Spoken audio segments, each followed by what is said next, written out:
왜 계좌번호는 카톡에서 주고받는데 송금은 또 은행 앱을 열어서 해야 하지? 그래서 결심했죠. 이걸 한번 고쳐봐야 되겠다. 그런데 회사 내부에서도 사실은 반대가 정말 심했습니다. 메신저에서 무슨 결제고 금융 서비스냐는 거죠. 그렇게 카카오페이를 시작했고 2017년에는 카카오의 첫 번째 자회사로 독립할 수 있었습니다. 여러분들도 최초를 찾고 싶다면 대단하고 멋진 발견과 인사이트도 정말 좋지만 그것이 무엇인지 한번 생각해 보시면 좋을 것 같아요.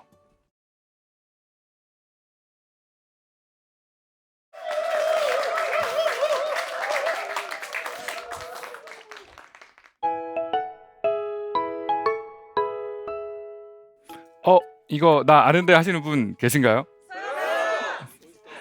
네, 이 보이스톡을 개발한 류영준입니다. 지금은 국내 최초 간편 결제를 개발한 카카오페이의 대표이사를 맡고 있습니다. 반갑습니다.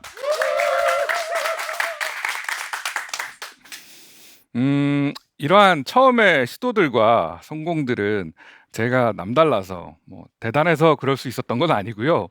아주 뛰어나지도 그리고 남다르지도 않은 평범한 제가 어떻게 대한민국에서 처음으로 이와 같은 서비스들을 만들었는지 오늘 이 자리를 통해서 그 경험을 여러분들과 나누고 싶습니다. 최초는 망해도 최고다. 이게 무슨 말이지? 하시는 분들도 있으실 것 같아요. 제 좌우명이 죽을 때까지 새로운 것을 최대한 많이 해보자인데요. 사실 전 무언가 새로운 걸 배우고 또 새로운 것을 시도하는 걸 좋아하지만 한편으로는 여러분들과 똑같이 두렵고 실패하면 어쩌지? 하는 걱정도 큽니다. 그런데 조금만 다르게 생각해 보면 그런 걱정이 줄어들더라고요. 처음 시작한 것은 망해도 내가 제일 처음 해봤으니까. 그리고 이 분야에서는 누구보다 내가 제일 잘 알게 되는 거 아닌가? 라는 생각이 좀 들었어요.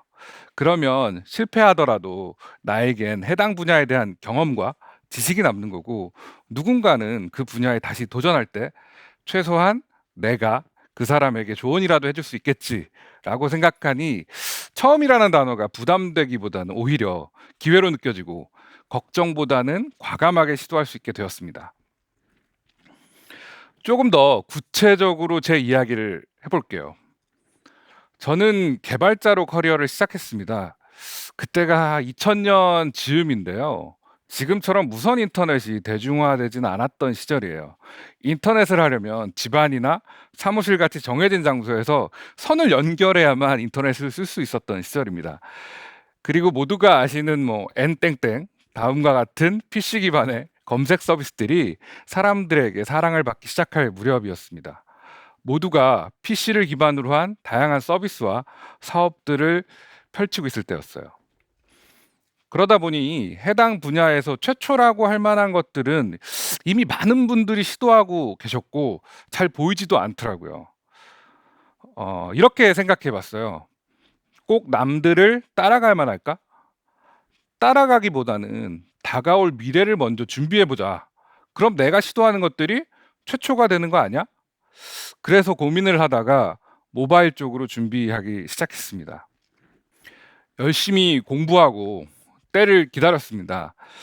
결심한 지 한 7년 정도 지난 것 같은데 생각보다는 길더라고요. 그 다음 이야기는 예상이 좀 되시죠? 네, 맞습니다. 스마트폰이 출시되고 카카오톡 메신저가 세상에 나왔습니다. 혹시 여러분 이때 기억하시나요? 지금과 달리 당시에는 문자 메시지를 돈을 내고 썼어요. 이걸 카카오톡에서는 무료로 할 수 있다고 소문이 나면서 많은 분들이 스마트폰을 사고 카톡을 설치했습니다. 이미 모바일 분야에서 개발자로 경력을 쌓고 있던 저는 드디어 기회가 왔다고 생각하고 그 당시 벤처였던 카카오에 입사를 했습니다. 그리고 3개월 만에 문자뿐 아니라 통화도 무료로 할 수 있는 보이스톡을 만들었죠. 그러고 다들 너무나 잘 아시다시피 카카오톡은 정말 폭발적인 인기를 끌었습니다. 당시 인기가 어느 정도였냐면 2천만 명의 가입자를 축하하기 위해서 사내 파티에 쓸 현수막을 만들고 이걸 걸기도 전에 4천만 명의 가입자가 모여드시는 바람에 현수막의 앞에 숫자만 2에서 4로 바꿔서 파티를 했을 정도였습니다. 네, 여기 보시면 4천만의 앞자리 수만 약간 바꾼 게 보이실 거예요. 다시 본론으로 돌아갈게요. 누군가가 하고 있는, 또 참고할 만한 사례가 있는 일이 아닌 처음 시도하는 일은 당연히 두렵고 걱정이 됩니다. 또한 생각대로 결과나 성과가 바로 나지 않을 수도 있어요. 근데 그럴 때마다 시간 낭비하는 건 아닐까? 성공하지 못하면 어쩌지? 라고 좌절하시기보다는 망해도 또는 실패해도 내가 이 분야, 이 업무에서는 최고다. 그러니까 뭐 손해볼 거 없잖아. 라고 한번 생각해 보세요. 조금은 더 가벼워지고 나중에는 오히려 남보다 먼저라는 걸 즐기시게 되실 거라 생각합니다. 최초라는 타이틀에 부담을 갖기보다는 오히려 즐겨보자는 말씀을 드렸었는데요. 그럼 최초는 어떻게 찾지? 라고 자연스럽게 궁금증이 생기실 것 같아요. 이미 웬만한 최초는 세상에 다 나와 있는 거 아닌가? 그런 건 뭐 대단하고 천재인 사람들이 찾는 거 아닌가? 난 대단한 인사이트도 없는데 어떻게 최초가 되지? 라는 생각이 드시지는 않으시나요?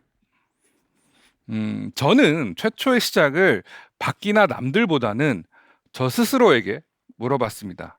제가 정말 불편한 것에서 찾았습니다. 익숙해져 버려서 불편한 것들이 있는지도 모르고 혹은 불편을 감수하고 있는 것들이요.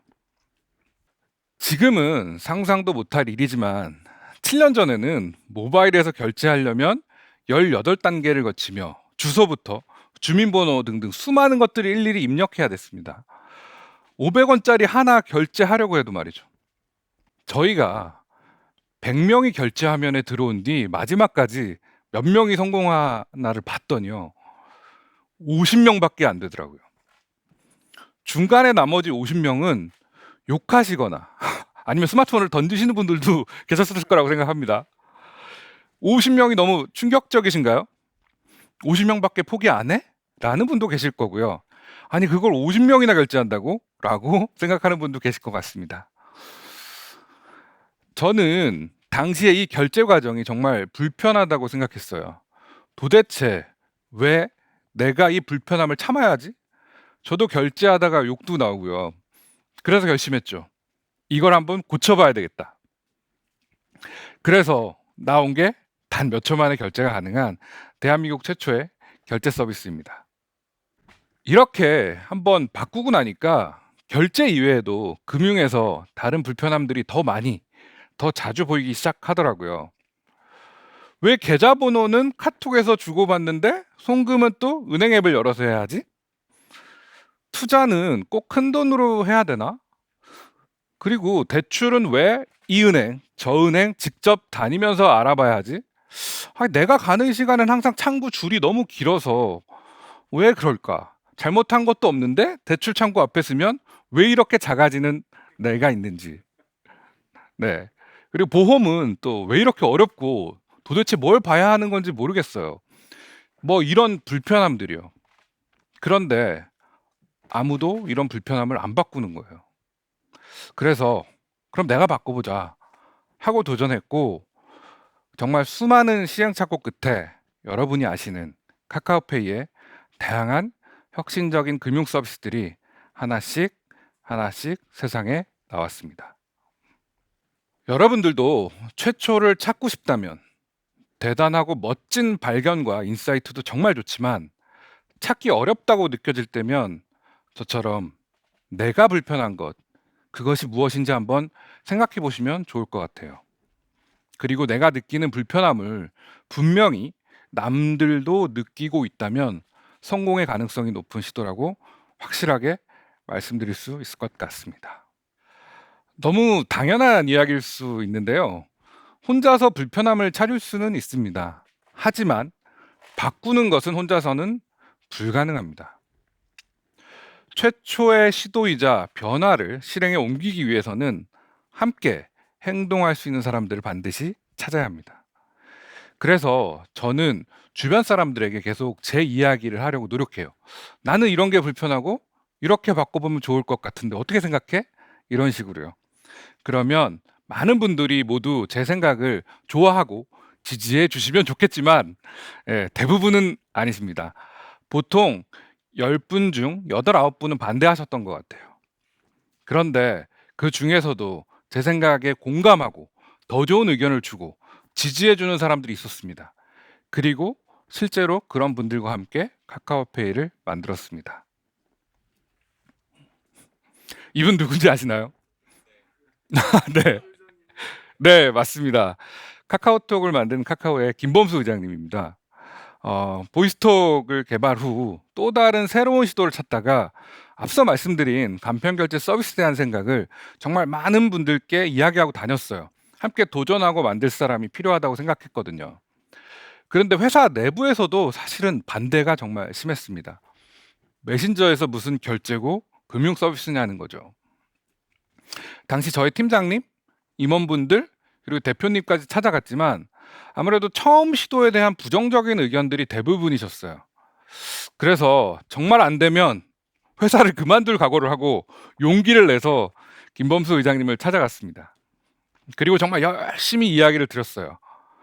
그런데 의장님이 너무 흔쾌히 "그래, 이제 시작할 때 됐지."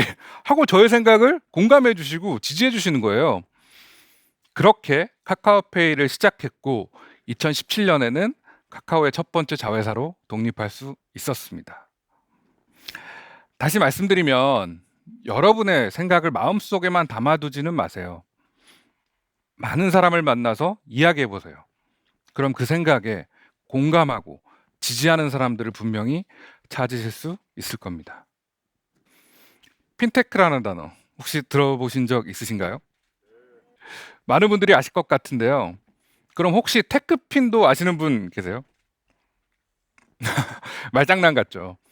핀테크는 기존 금융회사들이 기술을 접목해서 오프라인 지점의 금융을 모바일로 개선하는 관점이라면 저희가 지향하는 테크핀은 기술을 중심으로 세상에 없던 금융을 만드는 거예요.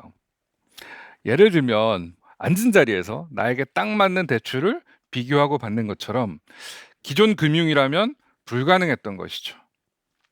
카카오페이는 기술로 기존 금융의 허들을 없애고 더 많은 최초를 만들고 싶습니다.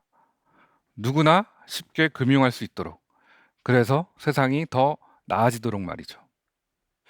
요즘 주식 열풍이 참 대단하죠. 많은 분들이 상장 기업 공모주 신청도 많이 하신다고 알고 있습니다. 그런데 말이죠. 한번 생각해 볼게요. 왜 공모주는 항상 돈이 많은 사람들이 많이 가져가는 구조일까요? 왜 그럴까요? 그건 입금한 돈에 비례하게 공모주 수가 정해지기 때문이에요. 그래야 사람들이 많은 돈을 넣으니까 돈을 모으는 사람, 기업 입장에서는 그게 좋겠죠. 하지만 요즘 대부분 공모 금액이 모자라진 않잖아요. 오히려 돈이 남아서 공모가 끝나면 돌려주고 있으니까요.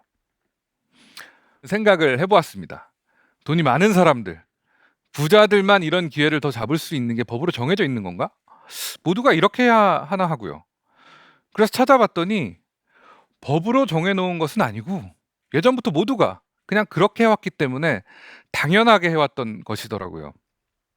하지만 카카오페이는 3,600만 명의 사용자분들이 사랑해주시는 서비스예요. 정말 많으시죠. 그래서 저희는 많은 분들이 앞으로도 카카오페이와 함께 하셨으면 좋겠다고 생각을 했고 저희 서비스를 사용하시는 모든 사용자가 자산에 많고 적음에 관계없이 원하시면 똑같이 공모주를 받으실 수 있는 기회를 드리는 게 맞다고 생각했어요. 모든 신청자들이 똑같이 공모주를 가져가실 수 있는 과감한 결정을 했습니다. 자, 마지막으로 사진 속 이곳은 하와이입니다. 코로나라 그런지 사진만으로도 그립네요. 하와이는 모든 직원들과 함께 간 첫 번째 해외 워크숍 장소라 저에게 의미가 좀 더 남다른 곳입니다. 이 사진은 제가 2013년 카카오 개발자 시절에 사용자 1억 명 돌파 기념으로 모든 직원들과 함께 해외 워크숍을 가서 찍은 사진입니다. 무언가를 함께 만들고 서로 축하했던 이 경험이 정말 너무 좋아서 제가 나중에 회사를 만들게 되면 꼭 나도 모든 직원들과 함께 이곳에 다시 와서 축하해야지라고 다짐까지 했었어요. 6년이 지나고 마치 드라마처럼 저는 같은 장소에서 이번에는 직원이 아닌 대표로 모든 직원들과 함께 축하했습니다. 너무 감격스러웠고 정말 행복했습니다. 그리고 그 자리에서 이렇게 이야기했어요. 6년 전 저는 여러분들과 같은 직원으로 왔었고 지금은 대표로 이곳에 왔습니다. 여기 계신 여러분들 중 누군가도 나중에 대표가 돼서 직원들과 함께 다시 왔으면 좋겠습니다. 라고요. 오늘 이 강연을 들으시는 분들께 저의 이야기가 조금이나마 도움이 되었으면 합니다. 그리고 이 무대에서 누군가는 또 더 좋은 최초의 이야기를 들려주시길 기대하며 여러분들의 또 다른 최초의 시도를 진심으로 응원하겠습니다. 감사합니다.